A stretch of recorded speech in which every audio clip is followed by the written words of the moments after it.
Money can't buy happiness. Hindi daw kayang bilihin ng pera ang saya. Well, hindi ka lang siguro marunong bumili. Hindi ko direktang sinasabi na pwede nating bilhin ang pagiging masaya.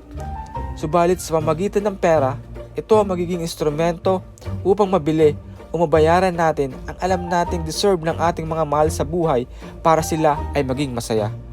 Katulad na lamang ngayong araw ay dinala ko sa isang massage parlor ang aking nanay, ang aking tiyahin at ang aking asawa. At talaga namang after nilang i-massage ay nakita ko sa kanilang mga mata ang tuwa na hindi kayang tumbasan ng pera. At after naman ng kanilang masahe ay dinala ko sila sa Landers para mag-grocery. Gumagastos tayo sa mga moment na ganito dahil yung experience ay higit na mas mahalaga sa pera.